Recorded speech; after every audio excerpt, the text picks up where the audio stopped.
Hello everybody, Ryan Grant here and welcome back to the YouTube channel. In today's video, I'm going to be going over with you guys why you're not progressing in the gym and why you are not seeing the muscle growth that you would like to see. But before we do get into this video and the key points that I'm going to be going over, I want to introduce myself to you guys if you don't necessarily know who I am. So my name is Ryan, I just turned 20 the other day, and over the past 4 years I've completely transformed myself through the gym, gaining over 27 kilos of lean mass, and I'm currently on a mission to help as many men as possible make the exact same transformation as me who are struggling to do so. So now you know about me and now you know about what this video is all about. I haven't got many more points to say in this intro, so let's get into this video. So what we need to do, right, in order to basically dissect what you're doing wrong, right, or to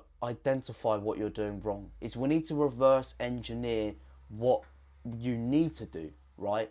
And if we actually break down to its core principles what you need to do to progress in the gym, it's just these three simple pillars right here, right? Training, diet, and recovery, right? They are the three pillars to growth. They are the three pillars to success in the gym, and you must be doing something wrong in one of these pillars, right? So let's break down what you need to do in each one. So obviously in the training, right?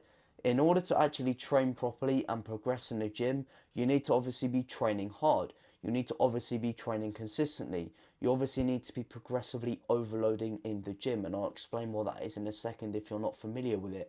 And you obviously need to be sticking to a plan. And in order to identify what's wrong here, you may not necessarily be pushing yourself that much. You may not necessarily be staying consistent with the gym. You may not necessarily be progressively overloading when you should be, and putting yourself outside that comfort zone, which links to that first point.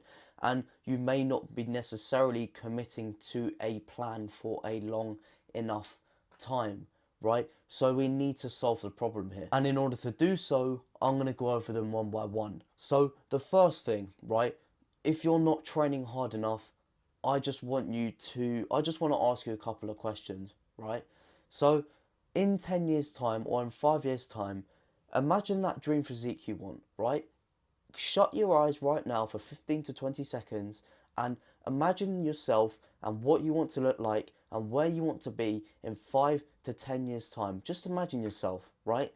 And you know all those happy emotions that you're feeling right now because you're really excited to get there, right? Well, I hate to break it to you, if you're training like a pussy, if you're training like a bitch, if you're not putting 110% into every single session, if you're leaving reps in the tank, if you're leaving the gym knowing you had more, then I'm sorry, I'm gonna throw a fucking bomb on that imaginary world you've got right there and that imaginary self, and I'm gonna blow him up because you're not gonna get there, right? You're not gonna get there if you don't put everything you've got into your gym sessions. If you leave your gym sessions knowing it was easy, knowing it was comfortable, knowing that you had reps left in the tank, it's not enough. You're not going to get there, and that imaginary person is not going to be existent if you don't do the work and if you don't take action in accordance to that, right?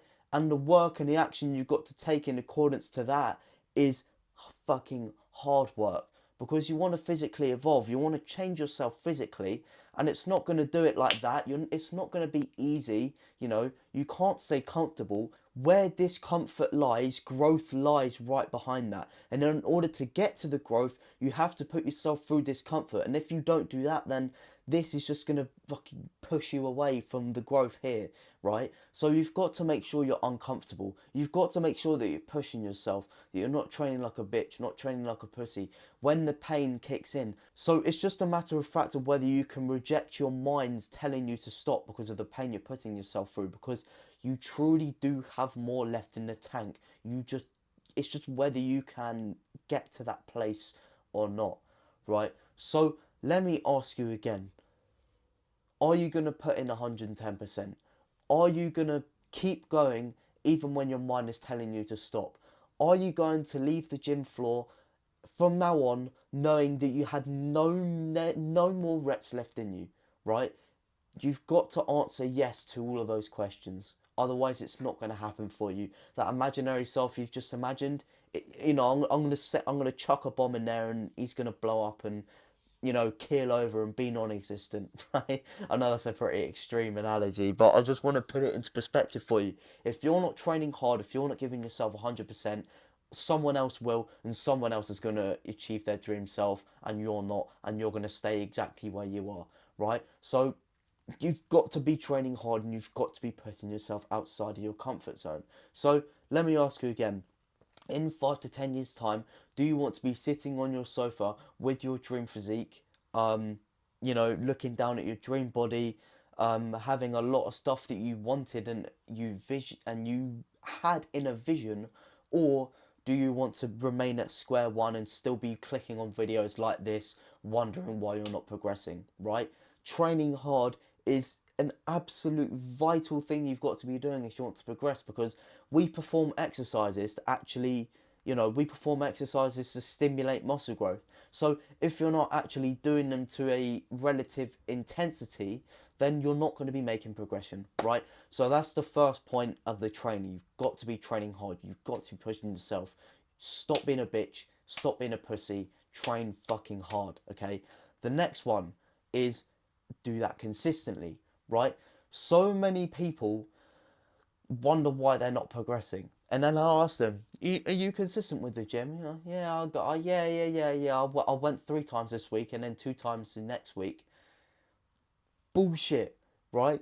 You've got to stay consistent, otherwise it won't work for you, right? It's like if you've got to sit a maths exam at the end of the year, however, you go to the first lessons in the first week, right? You go to the maths lessons in the first week. However, for the next 8 weeks, you decide, yeah, I'll go to this one. Yeah, I'll go to that one the week after. And you're not really consistent with the lessons. And then as time goes by, we get closer and closer to the test, and you wonder why your maths knowledge hasn't progressed. It's because you haven't been to the lessons, you haven't been practicing, you haven't been showing up consistently, right? If you consistently show up, you will naturally start to train more intense. Your knowledge about training is naturally going to get better, right? So you can actually use that to progress even more, right? So the most important thing in your stage as a beginner right now is showing up, being consistent, right? And I know on some days you may not necessarily feel like showing up. However, it's not sunny every day and it does rain sometimes, right? No matter how you feel, come rain or sun, come feeling good or shit, right, when you wake up, right, regardless what side of the bed you wake up on, if you've got to go to the gym, if you've got to get the work done, you fucking do that, right? Do you think Elon Musk woke up one day and he felt shit and he didn't necessarily want to do the work, so he just stayed in bed for the whole day on a Monday? No, he had to do the work if he wanted to achieve his bigger picture. And it's the exact same thing with you, right? If you don't go to the gym when you're meant to, if you don't do that leg day when you're meant to because, I don't want to hit legs today, and you just end up doing chest instead, right? Then you're not going to achieve the bigger picture. It's all about the bigger picture. And if you don't walk up the stairs to get to that bigger picture, and if you don't take one stair at a time, then and if you try and jump up the stairs as you go, then you're inevitably going to come falling and tumbling back down, eventually back to the first step, right? AKA, you're still going to be in this position watching videos on why you're not progressing 2 years later, right? So make sure you're showing up to the gym when you're meant to, right? And in order to make this as easy as possible for you, you want to create a simple routine, right? You don't want to be overcomplicating things. You want to be making things as simple and as basic as you possibly can, because the basics, if you master the basics and keep things as simple as possible, that is going to get you a lot further than if you were to overcomplicate things. And I just want you to think about it like this, right? If you had a business, right, and you were, in order to manage your business, you had to look after all of these spreadsheets and stuff, and it just got so complicated because you had so many spreadsheets. If you only had one spreadsheet, how much easier would it be, and how much more progression would you make, and how much less stressed would you be, right? It's the exact same thing with the gym. If you have a ridiculously confusing routine, then it's going to be a lot harder for you to stick to it. You're going to get stressed, and then you're going to get anxious, and then because you're not seeing progression, you're going to get disappointed, doubtful, etc., etc. So you just want to make things as simple as possible. So make sure you have a really basic workout plan to stick to, and make sure you actually stick to it and commit to it for the required amount of time, and I'm going to get onto that in one of the other points. However, if you do want to access a beginner's workout program that is really simple and easy to follow, I've got one in a free community I have that's going to be the top link in the description below, where I further help men beyond these YouTube videos with their weight and muscle gain struggles. But I'll get onto that later. I don't necessarily want to bore you with that now. But back to what I was saying, you want to make sure you're consistent, otherwise it's not going to work for you. So they're the first two aspects of training that you need to get dialed in. You need to stop pushing your limits and stop training like a bitch, and you need to start training consistently. Okay, and I know I may sound like that typical gym bro, like, oh, I can't train like a pussy, but it's true, right? You've got to be pushing yourself. How do you expect to grow, not just mentally but physically as well, if you're not doing better than what you did last week? And that brings me on to the third thing. You have to be progressively overloading in your sessions, right? And if you don't necessarily know what the principle of progressive overloading is, it basically just consists of increasing the difficulty of the weight, the intensity, and the volume of your sessions. So this all links back to the training hard thing, right? If you're not looking to increase the weights you're using, and if you're not looking to get 1 rep better than you were last week, then you're simply not going to progress, right? And if you're training with the same weights, if you're being comfortable, if you're doing the exact same reps every single week with the same weight, then you're not going to be, that's not how you grow muscle, because first of all, you're not putting yourself under that discomfort. And remember what I said, where discomfort lies, growth always lies behind that, right? You know, just snuggling behind that discomfort, right? And the second thing along with that as well is that completely goes against the principles of how muscle growth works, right? Muscle growth is really just a thing of adaptation, right? It's an adaptation to the increased stress and the increased resistance we keep placing on our muscles, right? And if we're training with the same weight and training to the same reps with that same weight, then we're not necessarily going to give our muscles anything to adapt to, right? However, if we were slowly increasing the weight as they got easier, then we're going to be giving our muscles new territory it's going to have to adapt to, right? For example, if we were doing 85 kilos on the bench press, or scrap that, 60 kilos on the bench press, aka 135 pounds for the Americans or anyone who measures it in pounds, right? If we were getting 15 reps, right, then it's obviously time to increase the weight, because that is, that's very, very easy, right? So then we start bench pressing with 62 kilos or even 65 kilos, right? And because we've increased the weight, we are showing our muscles and presenting our muscles to territory that it's never faced before, and to a resistance that it's never faced before. Therefore, when we break down the muscle fibers through working out, our muscles are forced to adapt and become and grow back stronger, because we've given our body something new to adapt to. I really hope that makes sense, because that is really important, right? So in order to ensure that we are progressively overloading efficiently, and obviously doing this when we need to ensure that we have rep ranges with our exercises, right? And rep ranges are really important, because they're basically a reference point to how well we're doing, and if we should keep the weight the same, increase it, or even reduce it at times, right? So I'll give you guys a really good example. So I do incline Smith machine on my chest day, right? And the rep range I have for that is anywhere from 6 to 10 reps, right? 6 reps being, that's usually when I increase the weight, and that is probably the amount of reps I'll get if I'm fresh to new weights.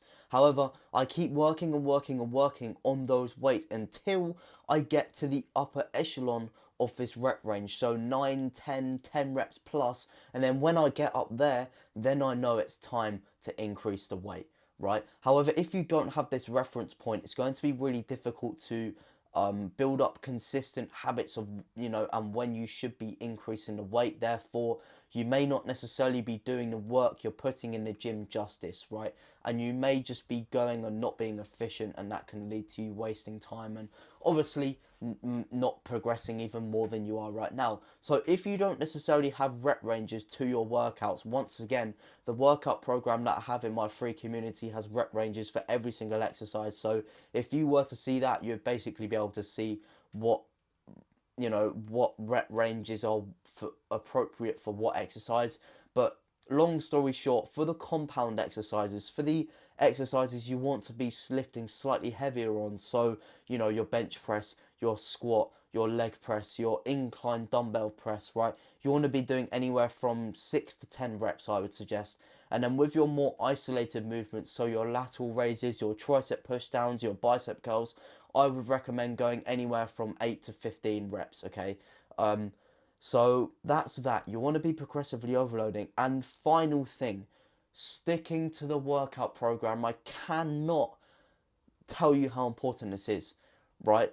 If you're not giving your body and yourself enough time to progress on the exercises, actually learn how the exercises work and properly develop a good mind muscle connection with the exercises, and you keep changing workout programs, right? It's like trying to learn a new hobby every week and wanting to get really good at one.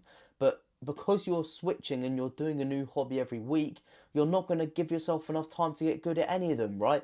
For example, if you want to learn Spanish this week and then French next week and then German next week and then Japanese next week, and then learn how to play the piano and then learn how to play chess and then learn how to play snooker the next week, because you're not giving yourself enough time for any of these hobbies, then you're not going to get good at them, because you need to give yourself time. And it's the exact same thing with a workout program. If you're not allowing yourself time to progress on the exercises you're doing, to learn the technique, to establish a really good mind to muscle connection, right, you're not going to progress, because you're not giving yourself enough time to, right? So it's super important you give yourself enough time to actually do these things with your workout program. And I'm not saying you've got to be fixated and you've got to lock in one workout program for life.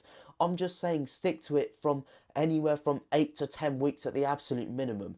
Yes, you can change exercises every now and then. However, I wouldn't change exercises every week. I'd give it 4 weeks before you change an exercise, because you've got to give it time for it to work, right? You know how people say don't judge the taste of food on the first try, you've always got to give it a second try. Sort of like that with exercises, right? So you've got to make sure you're giving it enough time. My microphone is pretty low. So that's the first pillar covered, right? That's the training. If you do all of those things, so you train hard, right? You willingly you aren't willing to leave the gym knowing that you have a rep left in you. You're training consistently, so keeping things as simple as possible to make showing up and being consistent as easy as possible. You're actually progressively overloading, so you've got these rep ranges and you've got a reference point, so you know when to increase the weight and when to put yourself under that slight discomfort again, and when it is needed. And then you want to be sticking to your workout plan. So that is 1 out of 3. So the second section out of 3 that we need to be going over as to why you may not be progressing is the diet side of things, right? Diet is like the fuel to the car. Without fuel in the car can't go anywhere, right?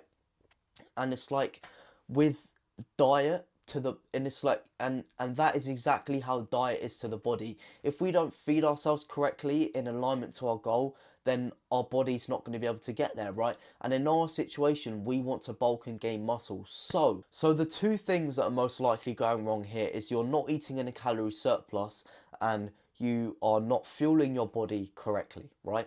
Let's go back to the first one, not eating in a calorie surplus. I know this for a fact. If you're not gaining weight and you're not necessarily gaining muscle at the rate you want to be, and you're sort of stagnated, and that's because it is biologically impossible, right, to eat in a calorie surplus and not gain weight, right? So even though you may think you're eating in a calorie surplus, if you're not gaining weight, then you aren't, right? It's because it's biologically impossible to do so. And the second point, you're not fueling yourself and your body correctly in terms of you may not necessarily be tactical with you know, with the meals you're eating and the timings you're eating them, and I'm going to get into that in a little bit. However, we need to visit this first issue, not eating in a calorie surplus, because it is super, super important. So if you struggle to eat in a calorie surplus, or if you're not eating it in general, what I would highly recommend you do now and probably for the next couple of weeks is what I like to call a training phase, right? And if you don't necessarily know what this is, it's basically something I do at the start of my bulk. I've mentioned it in a couple of videos now, where I basically train my body up to eventually be able to eat the amount I need to consistently, right? So I don't start off by just stuffing my face in the calorie surplus on day one, because that's unsustainable. Because my body's so sensitive to that at that point, it's obviously going to have a reaction just as sensitive as that.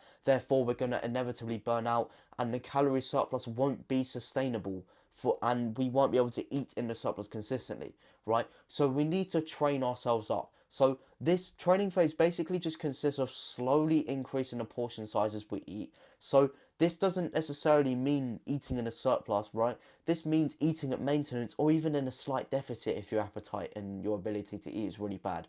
Just making sure you slowly increase the portion sizes over time. So I'll give you a really good example of this. So at the start of my bulk, I did this by starting off with 4 eggs and 1 bit of toast as my breakfast. And then as I went and that got easier, I upped that to 5 eggs and 2 bits of toast. And eventually I got up to 6 eggs, 2 bagels, salmon and cheese in the eggs, and an avocado and an orange juice on the side, right? It's all about slowly building it up, right? And this process is going to help you slowly expand your stomach. And don't worry, that doesn't mean you're going to get fat. I mean internally expand your stomach, which basically means it's going to be a lot easier for you to stomach more food, right? So we've got to make sure we slowly build up. It's super, super important.